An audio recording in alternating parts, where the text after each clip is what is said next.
Good morning and welcome to a special edition of Living Local 15. I'm your host, Jessica Williams.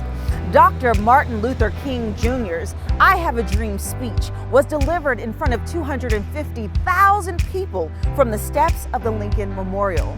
That was August 28, 1963. But did you know that just 2 months before, Dr. King was right here in Fort Wayne, Indiana, delivering a dynamic civil rights speech, and that was on June 5th, 1963. This city is rich in history and has the presence of Dr. King throughout the civil rights movement. I am standing here at an important monument, MLK's Memorial Bridge. And on today's show, I am going to explore Dr. King's presence in this city and also celebrate his memory. One of the greatest, if not the greatest, demonstrations for freedom and human dignity ever held in the United States. I'm sure that many things will happen as a result of the march. Certainly the people who attended.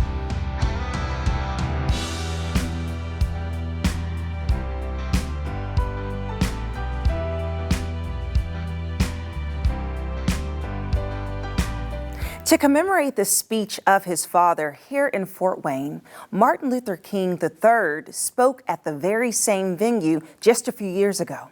So with me today to share about that experience and the legacy of Dr. MLK is Reverend Dr. Bill McGill, who is the senior pastor of Imani Baptist Temple here in Fort Wayne. Hi, Reverend. It's a pleasure to be here, Jessica. Thank you so much for joining me today for this special on MLK. And I know that you were involved in bringing back his son and commemorating that special moment here in Fort Wayne just a few years ago in 2019. So can you please share with me about that experience and putting that whole thing together? Well, I think it was a surreal experience, no two ways about it, to have the son of this icon agree to come and share with us in the midst of our ongoing drive to move from the celebration of his dream to the replication of his dream. That's always been the challenge, I think. America has been good in embracing Dr. King as a celebrity, but not understanding that our failure to move forward in race relations then damages our nation's credibility.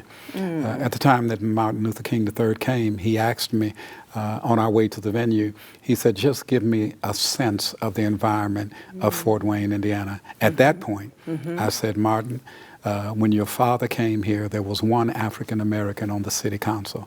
Here we are all those years later, we still only had one African American on the city council. To the city's credit, of course, weeks later, we would elect not one, but two African American women. But I think if either of them were sitting here on the couch with me, they would still agree that we still got a while to go. Yeah, progress to be made as we just continue to learn and really take from the messaging that Dr. Martin Luther King just really placed on all of our hearts. And so my question to you is, what do you feel is the impact of his presence here in the city back in 1963 when he gave a speech here? How do you think that really impacted our community? Well, I think as an individual that was in Cleveland, Ohio at that point, so I was not here, honesty forces me to submit, but I've talked to individuals, both living and now a part of the Celestial Shore, that admitted that it was a seminal moment in the city's history. And it showed that, in the words of Dr. King, that we were in many ways up south. We talk about down south, but he reflected upon an up south mentality, that the people in the Midwest had a more polite nature, but it really was symbolic of the cover-up of their real feelings of racism, bigotry, and discrimination. While there was a packed place at the venue supporting the message, there were still marchers outside shadowing and mirroring the Ku Klux Klan and other hate groups in our community. And so there was an open door to Dr. King, but there was also evidence that liberty and justice and equality was still an unrealized chore. That's impactful. That is, and just reflecting upon that, I know that building off of that momentum and growth over the years has been something important in Fort Wayne. And I know that you've been involved in just continuing to throw different events and commemorating that moment in June when he did come. So can you share with me about the events that you've had over the years? You know, it all started with a phone call to Jackie Joyner Kersey to ask if she would come and help us commemorate the event by a march at that point from Northside High School down to Fryman Square. She readily accepted the invitation, and from that day forward, it gave validation to the event and made it much easier for me to send an invitation to individuals because we had a point of reference. And so after that, it was C.T. Vivian and Diane Nash, icons, started the Freedom Riders movement in Nashville. And then, of course, to have Dr. King's son come was just kind of the apex of activities celebrating that. But I think all of them had a common theme, a common thread, that we have to make sure that we are not just celebrating the man, but pushing aside his plan. Because again, it's so easy to get lost in the words and the melody, the words and the cadence of Dr. King, and not honestly admitting that we have yet to see Let Freedom Ring. And so Dr. King, were he alive, would be 94 years of age this year. Wow, yes. 94 years of age. He would be sorely disappointed in the measure of progress that we have made. And so we've come so far, but we've got so much further to go. Our nation remains the yet to be united, in the words of that sainted woman, Maya Angelou. These are the yet to be United States of America. We've come a long way. Yes. But we've taken some steps at time that have caused our commitment to stray. And so I think we've got to make sure that we put greater intensity and integrity into play. I feel like preaching, Sister Jessica, so I better stop before I co-op this interview. Yes, but that is definitely a really great point that you make, because sometimes on this day, it's so much energy towards the quotes in the isolated messages instead of the plan that he had and how we can execute on his word. So I love that. And I love that Fort Wayne has so many different things to offer today that people can attend and just really celebrate. And you have something coming up in June. I know you can't say a whole bunch. Yeah, we can't say a whole lot at give this us point. A But it will taste. just be, we will be consistent in our support. And this is an exciting year because it indeed will mark 60 years since Dr. King was here. The new Martin Luther King Memorial will be completed by then. Yes. And so our event will just put a nail in the celebration that solidifies it. And we're excited about the opportunities that we have and individuals that we're negotiating with to come and share. Okay. I'll make sure to give you the scoop. Okay, yes. Well, I'm really looking forward to that. And thank you so much, Reverend, for coming in and sharing just the richness of the experience and the legacy of Dr. King. Well, again, thank you for inviting us. It's always a salient opportunity for me to bring Dr. King's words out of obscurity and see them again as a message of opportunity that can move us away from our racial futility. Thank you for having me. I love that so much. A message of opportunity. We'll be right back.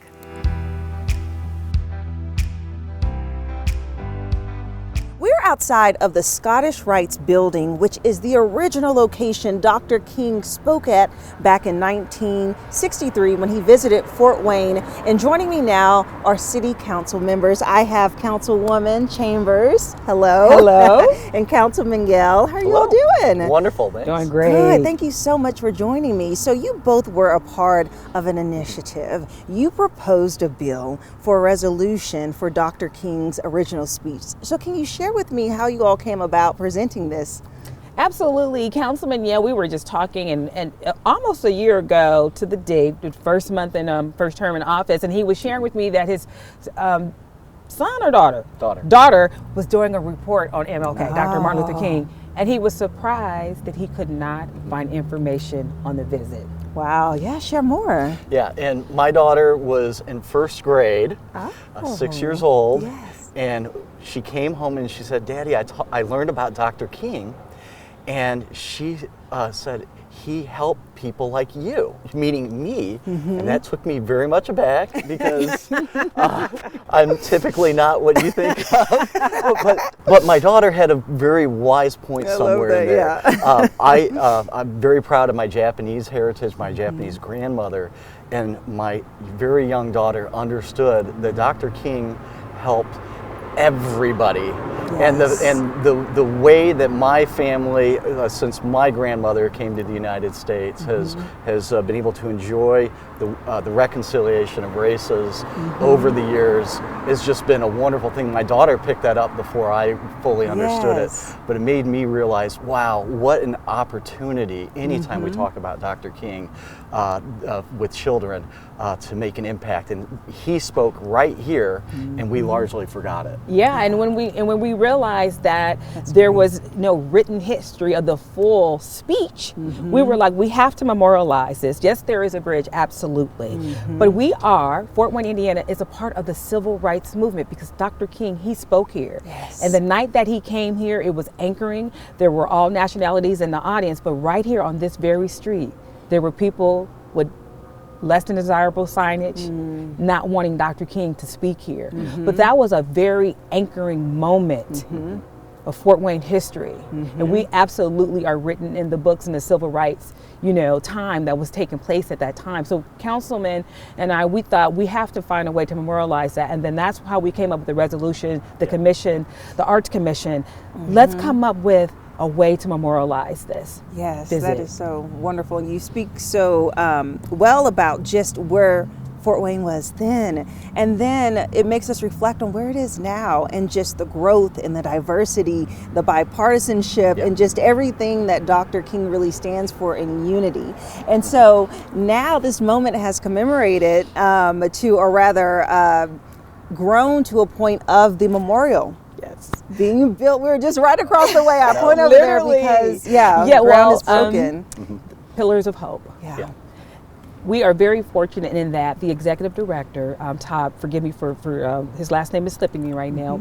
Todd was able to, through various resources, put together the actual speech that Dr. King did here. And those words will be forever memorialized in the Pillars of Hope monument that will be adjacent to the Scottish Rite Hall. And we are very excited about that because once again, that speech, that unifying speech, that anchoring speech will forever be memorialized even when Councilman and I are no longer in the picture. And it reminds us the work is not over yet. The dream has been laid out. We aspire to it, but my daughter and her generation still have to be inspired by that dream and then bring it forward further still. And so by building this and making sure that the words remembered and that every child that grows up here in Fort Wayne doesn't just learn about Dr. King in an abstract sense, but learns that he came here and inspired us, we hope that that continues to inspire the next generation of children here in Fort Wayne and take that dream forward. Take the dream forward. I love that. And with you both being leaders of our community, what words do you want to impart to our viewers as we just really reflect on this day of honoring Dr. King? For me, it was an honor to work with Councilman Jehl in my first year on such an important resolution. Very, very important. And as a councilwoman, I believe in people over politics. I believe that we work for the good of our community that voted us to serve them. And this is a perfect example that it's not about politics, it's about the people. So it was a pleasure and an honor to be able to work with my fellow councilmen on this initiative. And I'm just reminded of the scripture that says how beautiful it is when brothers and sisters dwell together in unity, and just what a wonderful thing it is to remember what Dr. King aspired to and how he should still inspire us today to walk together in unity. That's beautiful. Thank you both so much for joining me today. And the memorial will be built this year, so we will be sure to cover that once that happens a little bit later, and we'll be right back.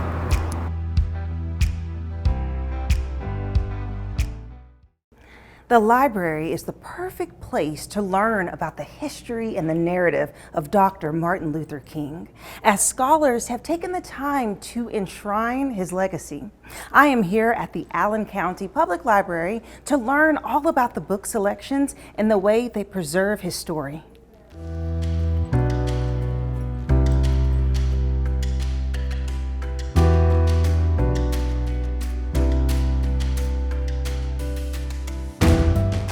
Joining me now is Aja Michael Keller, who is the Director of Communications here at the Allen County Public Library. Hi, Aja. Hi, thanks for coming. Yes, I'm so excited about the selections that you have pulled today to discuss MLK and really the books that you all have to offer.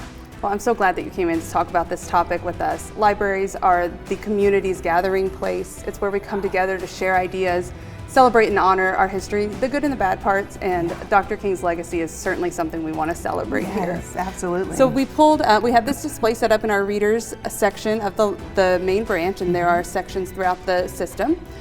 The first one I thought I'd show you is The Dream. This is about that famous speech on the steps of the Lincoln Memorial, I Have a Dream, which really brought forward his message to the entire nation, brought a lot of people on board with the movement, and is iconic in great American speeches. So a great one to read about that speech. Yes.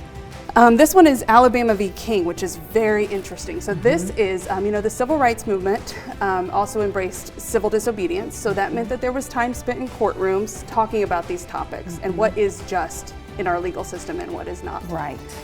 And so this is written by a defense attorney who defended many of the civil rights leaders of the day, including Dr. King. Yes. So it's his story of his experiences as an attorney. Fred D. Gray. Yes. Yes. Fred D. Gray, yeah. And journalist Dan Abrams. Okay, awesome.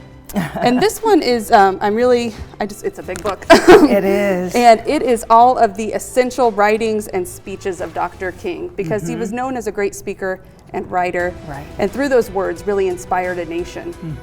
And it also includes something personally impactful to me, which is Letter from Birmingham Jehl, which I read as an incoming freshman in my undergrad. Our whole class read it, and it was just really cemented my belief in our ability to move towards a more just world. Absolutely. Will you read a little bit of that for us? Oh my gosh, yes, let me look it up. So this one is a part of the beginning of the essay, and he's speaking to leaders in Birmingham who said, why are you even here? Why are you bringing your message here and stirring up trouble? And he says, I have ties to this community, but he also says, beyond this, I'm in Birmingham because injustice is here. Just as the 8th century prophets left their little villages and carried their "Thus saith the Lord" far beyond the boundaries of their hometowns to practically every hamlet and city of the Greco-Roman world, I too am compelled to carry the gospel of freedom beyond my particular hometown. So I think that's a message for all of us. It is. We can't stay where we are. We need to work together and work beyond. Yes, work beyond.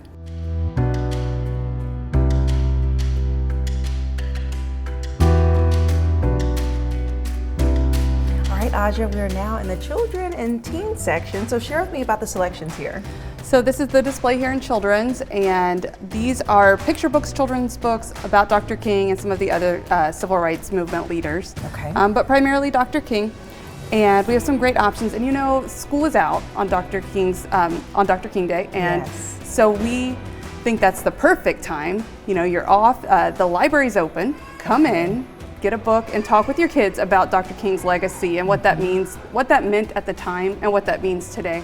Yeah. We also have, if you can't make it into a branch, we have online virtual resources to look at some of these books and other materials. That's so great. Okay. The virtual library. Okay. Yep. Awesome. So to have, take 5-10 minutes and have that conversation with your kid today, because there is a reason why we have an entire day off to celebrate and remember. Yes. And I just love the illustration of the books and just really bringing out the messages.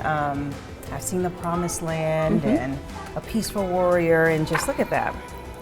Yeah, so look nice at these. and different, and it's like what is it? Water paint. Right, and taking some heavy topics, things like the bus boycotts and the freedom riders, and topics that can be a little bit difficult for children to understand, and showing them in visuals that they can understand, relate to, and they can take that history and they can understand it in their context. And that's what is so great about the librarians here at the Children's Services section, because they are thinking about how would a child understand this, and how do we make it so that they can have an introduction that introduces them to history and learning and discovery in an age-appropriate way. Yeah, and just an amazing moment that I randomly opened up is just such a monumental moment in our history, which says that the boycott lasted over a year. Finally, in June of 1956, the District Court of the United States ruled the laws separating whites and blacks on the Montgomery buses were unconstitutional, and that this ruling was later affirmed by the Supreme Court. Finally, the buses in Montgomery were integrated. And you know, the book we looked at over in Readers from the attorney, that's the same case. So what a way to bridge our youth to that history, to our own learning and understanding, so that we never forget how hard fought that battle for civil rights was, and how much work is still yet to be done. So much to be done, yes. So another thing I want to touch on is the center that you all offer that really allows for you to study your roots. Can you share a little bit? We have the world-renowned genealogy center here at the Allen County Public Library. We're so proud of it. Such a gem for this community. People come from all over the world to visit. Wow. And we house a very large African American genealogical research center where people can come and find their roots. There can be, in genealogical research generally, a lot of brick walls that are difficult to get around because it's history and it's record keeping, but especially difficult when you talk about African American history because of loss of records or simply records weren't kept. Okay. And so our experts can help folks get around and through those brick walls so that they can find their roots and celebrate that legacy of who they are and where they can go. Yeah. Thank you so much, Aja.